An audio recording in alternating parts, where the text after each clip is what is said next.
अगर ये तुम्हारा एक्स एक्सिस है और ये वाई एक्सिस है, ठीक है।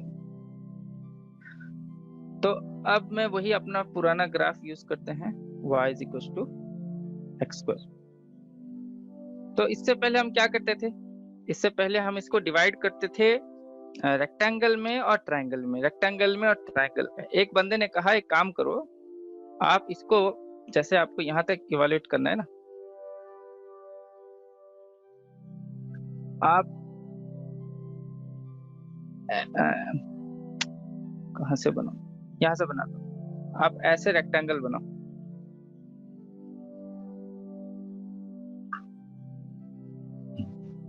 समझ में आया सबको?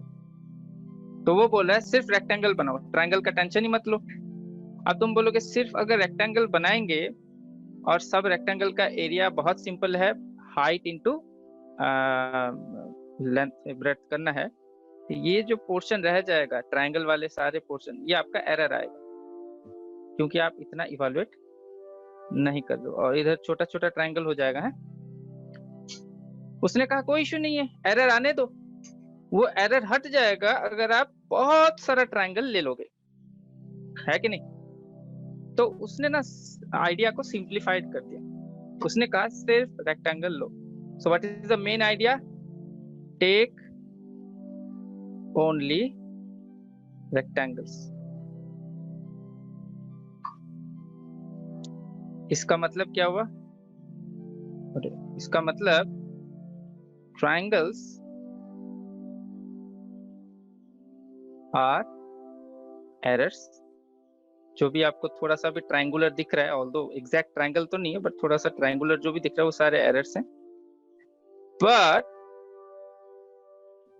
If number of rectangles equals two is infinity, implies error equals to 0। यहाँ पे सब कन्विंस हुए, यहाँ पे सब कन्विंस हुए, हाँ।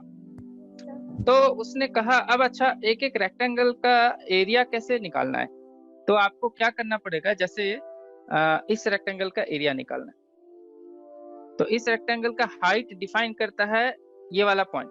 तो इस वाले पॉइंट में समझ लो ये पॉइंट तुम्हारा 2.5 है, तो मैं पहले 2.5 में हाइट निकालूंगा। तो हाइट एट 2.5, तो हाइट निकालने का मतलब मैं एक्चुअली किसका वैल्यू निकाल रहा हूँ, y का वैल्यू निकाल रहा हूँ। 2.5 y तो हमारा हाइट है ना, ऊपर के डायरेक्शन में तो y है। तो हाइट अगर मेरा 2.5 है तो मेरा y is equal to x square, तो 2.5 का स्क्वायर हो जाएगा। तो ये मुझे हाइट मिल गया। अब जो छोटा सा इंटरवल है यहाँ पे, ये मेरा चॉइस है, ये जो छोटा सा इंटरवल है ना, ये मेरा चॉइस है। तो डिपेंड करता है वो चॉइस मैंने कैसे लिए हैं, क्या मैंने छोटे चॉइस लिए हैं, कितना छोटा चॉइस लिया। मैं समझ लो एक चॉइस लेता हूं, एक एक इंटरवल 0.25 का है, इंटरवल होगा 0.25। तो क्या करना है आपको, इंटरवल को मैं डेल्टा एक्स लिखता हूँ, उसको मैं आई भी लिख सकता था इंटरवल, मैंने ऐसे ही डेल्टा एक्स लिखा। तो आप क्या करोगे, h इंटू डेल्टा एक्स करोगे उस रेक्टेंगल का।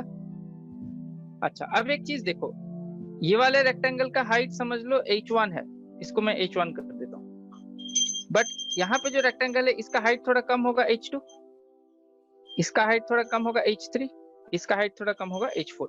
अच्छा हाइट के लिए हम क्या मेजर कर रहे हैं, लेफ्ट साइड का जो हाइट है वो मेजर कर रहे हैं, ठीक है। तो मैं यहाँ पे लिख देता हूँ लेफ्ट।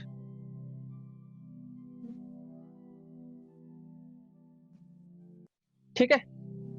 अब अगर मैं पूछूं व्हाट इज द एरिया,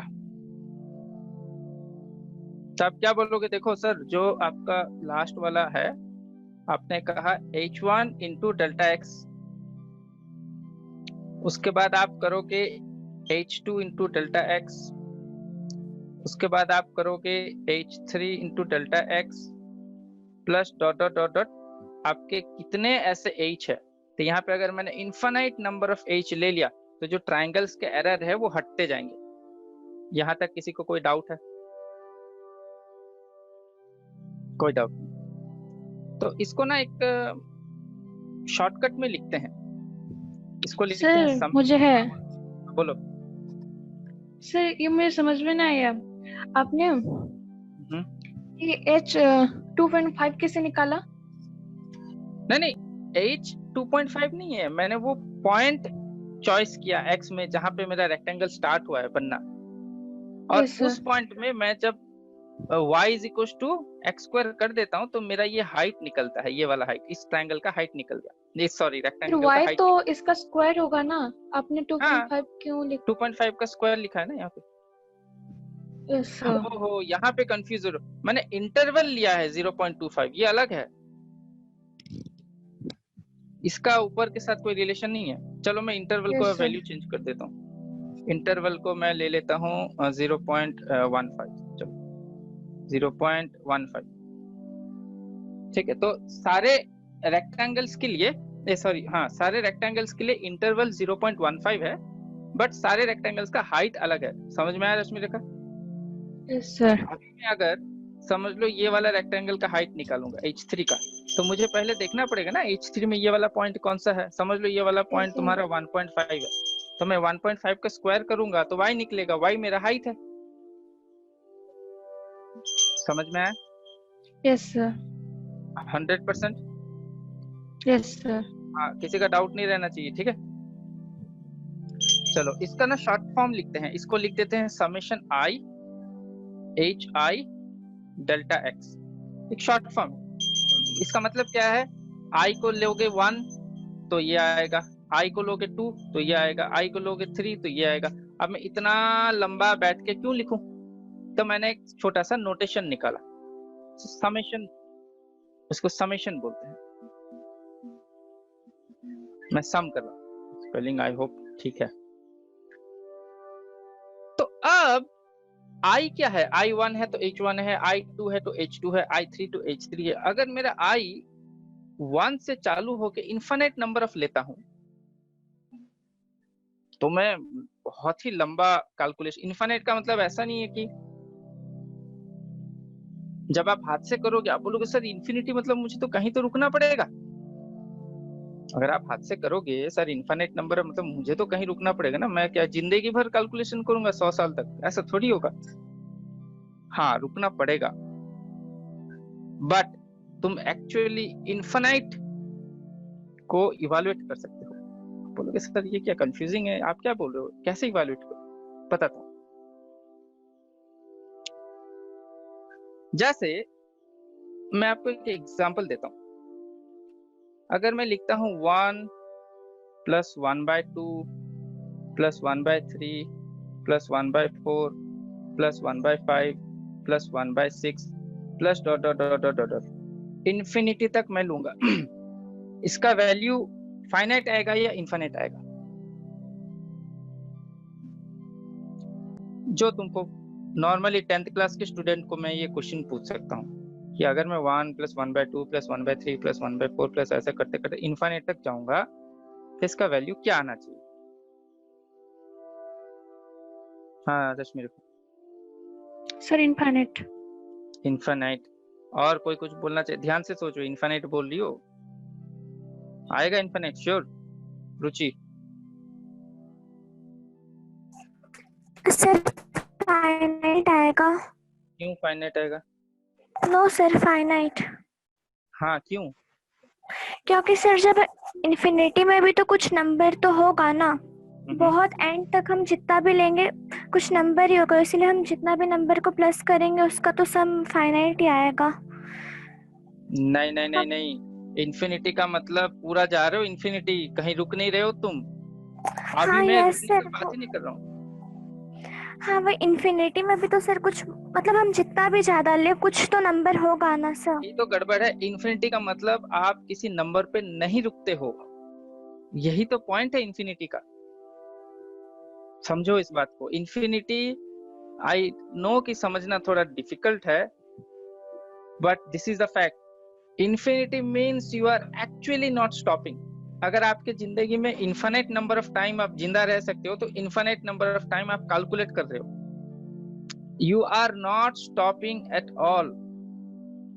समझ में आया रुचि? Yes sir. हाँ, तो फाइनाइट आने का चांसेस थोड़ा सा कम लग रहा है, बट फिर भी सोचो। और कोई कुछ ऐड करना चाहेगा? सर हाँ प्रेम, एक हाथ उठाओ, हाथ उठाओ। हाँ प्रेम बोलो। बोलो। सर ये टोटल सम मुझे लगता है 2 होगा। हाँ वेरी गुड। सुधानंद पात्र? सर मुझे लगता है जहाँ तक स्पेस है वहां तक होगा पूरा। नहीं, वैल्यू क्या होगा? फाइनाइट होगा या इनफाइनाइट होगा? सर फाइनाइट लग रहा है। फाइनाइट होगा तो क्या हो सकता है? सिद्धांत पंडा, देवाशीष महापात्र, बोलो, दोनों बोलो। सर फाइनाइट होगा, लेकिन डेसिमल के बाद वो नंबर थोड़ा बढ़ता जाएगा, क्योंकि वो जो नंबर है वो छोटा छोटा होता जाएगा, तो वो डेसिमल। वेरी गुड, ब्रिलियंट, यही आंसर था। तो प्रेम ने आंसर दे दिया कि सर 2 पे जाके रुक जाएगा, उससे ज्यादा नहीं जाएगा। देख लेते हैं, चलो। 1 का वैल्यू 1 है, 1/2 का वैल्यू 0.5 है, 1/3 का वैल्यू क्या है? 0.33। 0.33। 1/4 का वैल्यू क्या होगा? 0.25। 0.25। 1/5 का वैल्यू क्या होगा? 0.2। 0.2। तुम भी कैलकुलेटर यूज कर रहे हो क्या मेरे साथ? 1/6 क्या होगा?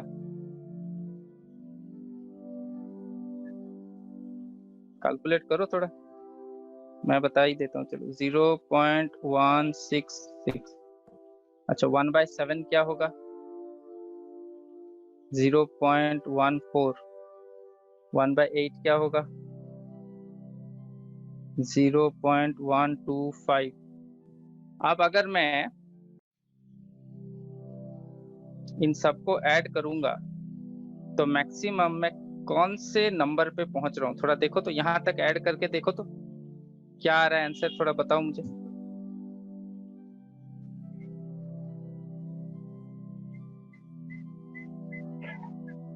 दिमाग में करो। नहीं, दिमाग में तो नहीं होगा, हाथ से करना पड़ेगा।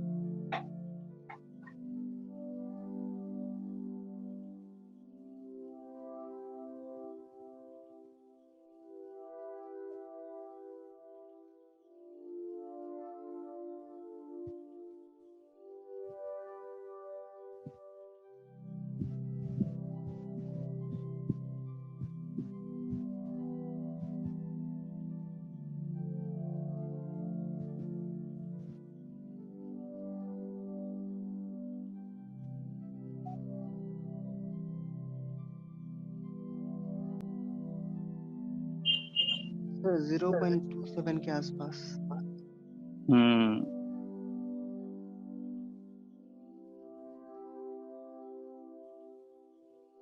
हाँ, अरे प्रेम 3 के आसपास जा रहा है थोड़ा सा, तो इसका मतलब इसका वैल्यू तुम्हारा ऑलमोस्ट, शायद अप्रोक्सीमेटली 3 के आसपास जानने का कोशिश करे। पहुंचेगा नहीं 3, शायद थोड़ा सा और इवेलुएट करो तो 1/8 तक पहुंचे ना। 1/9, 1/9 हो रहा है 0.111। ठीक है, इसको नोट डाउन करो। 1/9 0.111। 1/10 0.1। 1/11 0.90। खत्म। जो भी ऐड कर रहे थे डेसिमल के बाद वो खत्म हो गया, अब 0 आ गया। उसके बाद हो रहा है 0.90, इसका कोई वैल्यू नहीं है। 1/12 0.08। अब जितना भी एडिशन हो रहा है डेसिमल के एक पॉइंट छोड़ के उस तरफ हो रहा है। इसका मतलब तुम्हारा एक्चुअल एडिशन 1/10 तक हो रहा है, तो तुम अप्रोक्सीमेटली 3 तक अप्रोच कर रहे हो, बट 3 पहुंचोगे नहीं। क्यों नहीं पहुंचोगे? जितना तुम ऐड करोगे इन्फिनिटी तक, तुम्हारा वैल्यू डेसिमल के उस तरफ, डेसिमल के 2 डिजिट के बाद, 3 डिजिट के बाद उस तरफ बढ़ता जाएगा। ये पॉइंट सबको समझ में आया मैं क्या बोलना चाहता हूँ? प्रेम बोलना नहीं, सबको ये पॉइंट समझ में आया मैं क्या बोलना चाहता हूँ? Yes sir. ठीक है, तो यहाँ पे भी यहाँ पे भी आंसर तुम्हारा फाइनाइट निकलेगा। अगर मैं कोई कर्व देता हूँ, यहाँ पे भी तुम कर रहे हो इन्फिनिटी तक ऐड, बट आंसर फाइनाइट आएगा। क्यों?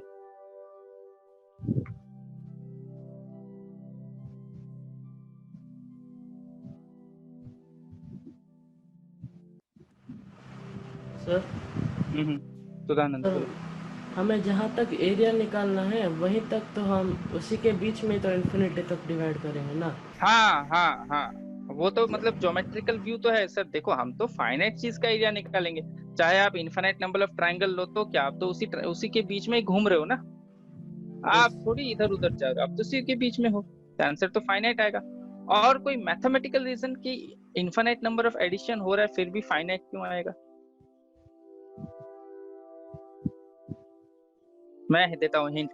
तुम्हारा इंटरवल देखो मैंने कितना छोटा चॉइस किया, इंटरवल 0.15 है, तो इसके साथ कोई भी हाइट मल्टीप्लाई होगा तो ये वन समथिंग बाय समथिंग के फॉर्म में आ जाएगा, तो ओवरऑल ये फाइनाइट होगा। तो अब इंटीग्रेशन क्या करता है? इंटीग्रेशन पूरा इंफिनिटी तक इवैल्यूएट कर लेता है ऑलमोस्ट, मतलब बहुत ही लंबा कैलकुलेशन करने के बाद जो आएगा वो आपका इंटीग्रेशन करता है। ठीक है, समझ में आया सबको? अब सर वैल्यू क्या होगा, पता कैसे लगेगा? चलो ट्राई करते हैं। 0 इसका क्या लेंगे, 3 तक लेते हैं। चलो मैक्सिमम लेंथ 0 से 3 तक लेते हैं। अच्छा 0 से 3 तक कल हमने इवैल्यूएट किया था ना इसको, हमने इवैल्यूएट किया था। हाँ इवैल्यूएट किया था, ये हमने 0 से 4 लिया था और आंसर कितना आया था 21.33। हाँ अब यहाँ पे मैं आपको इंटीग्रेशन का दिखाता हूँ। तो इंटीग्रेशन का मतलब क्या है, किसी ने ऑलरेडी कैलकुलेट कर लिया और वो डायरेक्ट फॉर्मूला निकाल दिया कि ये देखो ये फॉर्मूला है। ये आपको अजीब लगेगा। फॉर एग्जाम्पल अगर मुझे कोई भी फंक्शन y ऑफ x का एरिया चाहिए तो मैं इसको ऐसे करूंगा और ऐसे कर दूंगा। ये एक नोटेशन है, शॉर्टकट नोटेशन। इसका मतलब क्या है, इसका मतलब अंदर समेशन हो रहा है। dx एक्चुअली क्या है, आपका छोटा सा इंटरवल डेल्टा x है, उसको dx बोलते हैं। और जो भी तुम्हारा हाइट है या y i का वैल्यू है depending on the value of x, तो ये 1 से इंफिनिटी जा रहा है। तो हर एक 1 i इज इक्वल टू 1 में x का वैल्यू अलग होगा, y इज इक्वल टू 2 में जो रेक्टेंगल है x का वैल्यू अलग होगा, y इज इक्वल टू 3 में जो रेक्टेंगल है x का वैल्यू अलग होगा। ऐसे करते करते वो ऐड करता है। इनफैक्ट इंटीग्रेशन यहाँ तक नहीं रुकता, इंटीग्रेशन आपको बताता है एक बहुत इंटरेस्टिंग चीज।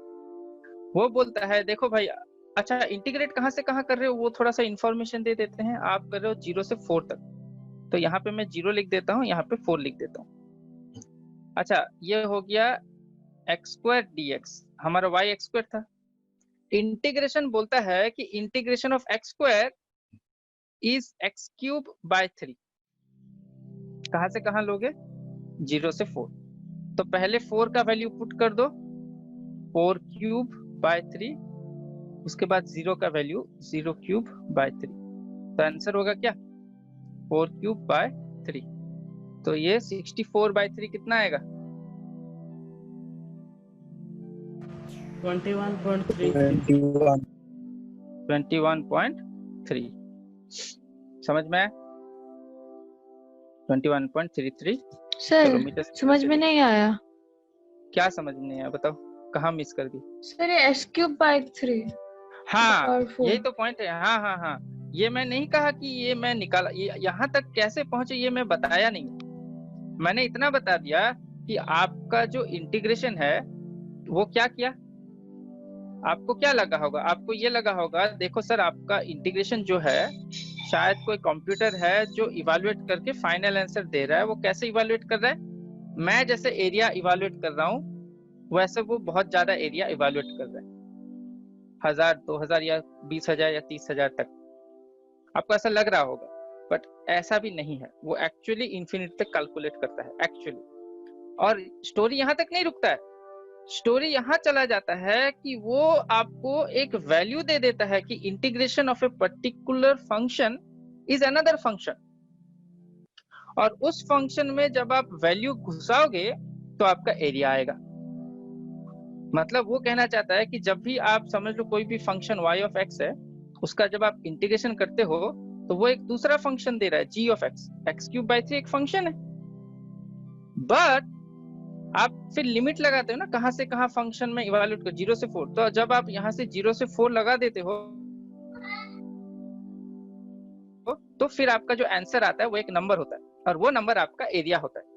अब क्वेश्चन ये है, आप बोलोगे सर ये पूरे एनालिसिस में आपने हमको ग्राफ दिया और आपने हमसे छोटा छोटा तोड़ के ग्राफ को इवैल्यूएट कराया और आपने हमसे नंबर निकालने के लिए बोला, तो हमने क्या किया अपने एनालिसिस पे? थोड़ा सा नेक्स्ट पेज में कर लेते हैं। तो अपने एनालिसिस में हमने पहले एक फंक्शन लिया, समझ लो y = x²। फिर हमने फंक्शन का जो भी ग्राफ है उसको तोड़ा।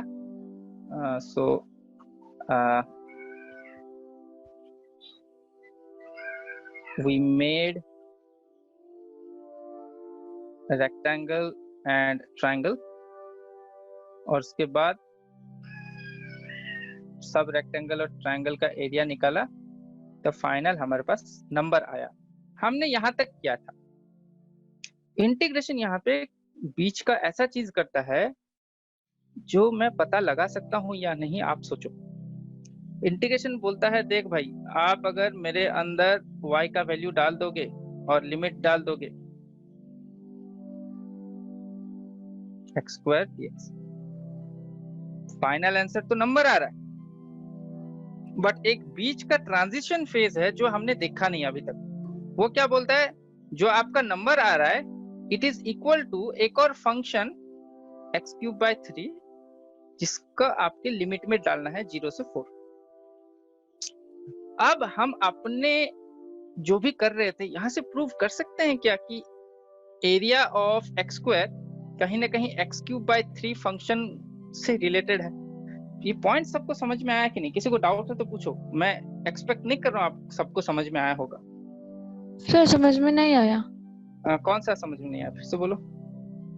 सर ये समेशन के ऊपर आपने जो 4 लिखा है ये 0 से 4 तक है, हम 0 पुट करेंगे, उसके बाद 1 2 3 से 4 तक। नहीं 1 2 3 नहीं पुट करेंगे, इधर 0 पुट करेंगे नहीं तो 4 पुट करेंगे। तो यहाँ पे अगर ऐसा है तो क्या करोगे, पहले 4 को पुट कर दो 4³ 3 और फिर 0 को पुट करो, तो 0 को पुट करो तो 0 आ जाएगा by 3, सॉरी।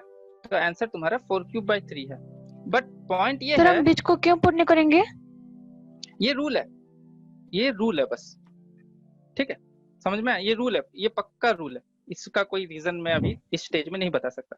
तो ये जो इंटीग्रेशन ने ये जो कांड किया, ये थोड़ा सा हमारे पूरे एनालिसिस के ऊपर से चला गया, क्योंकि अपने एनालिसिस में हमने क्या किया था, हमारे एनालिसिस में क्या हुआ था, मैं फिर से बोलता हूँ। हमारे एनालिसिस में हमारे पास एक फंक्शन था, हमने उस फंक्शन का ग्राफ बना के पूरे ग्राफ को रेक्टेंगल और ट्रायंगल में तोड़ा, और हमने जब एरिया निकाला तो एक नंबर आया। हाँ या नहीं रश्मि रेखा? Yes sir. ठीक है। इंटीग्रेशन ने क्या किया, इंटीग्रेशन ने कहा देखो मैं भी क्या कर रहा हूँ, अंदर ही अंदर मैं तोड़ रहा हूँ, मैं अंदर ही अंदर आपके जैसा कैलकुलेट कर रहा हूँ, और मैंने आपको वैल्यू दे दिया 4³ 3। और सॉरी नहीं यहाँ तक नहीं रुकते हैं, चलो इसका भी नंबर लिख लेते हैं। ये क्या आएगा, 21.33 था ना? हाँ, तो फिर इंटीग्रेशन ने क्या किया, इंटीग्रेशन ने फाइनली एक नंबर दे दिया। ऑलमोस्ट वो सारे काम उसने किया जो हम किए थे। उसका ऊपर का येलो और नीचे का येलो देखो सब सेम, वो सारा वही काम किया। बीच में इंटीग्रेशन ने एक ऐसा इंफॉर्मेशन एक्स्ट्रा दे डाला, अब कैसे दिया वो बाद में बात करेंगे, जो हमारे एनालिसिस में नहीं था, और उसे एक नया इंफॉर्मेशन। उसने कहा कि देखो आपका x² के नीचे जो एरिया आ रहा है वो एरिया का वैल्यू आप एक और वे से निकाल सकते हो। कैसे? आप अगर x³ 3 को लोगे और 0 से 4 लिमिट डाल दोगे और उसको निकालोगे, जो पिंक कलर का काम किया है, अगर वो करोगे तो वही वैल्यू आएगा जो x स्क्वायर के नीचे एरिया आता है। रश्मि रेखा।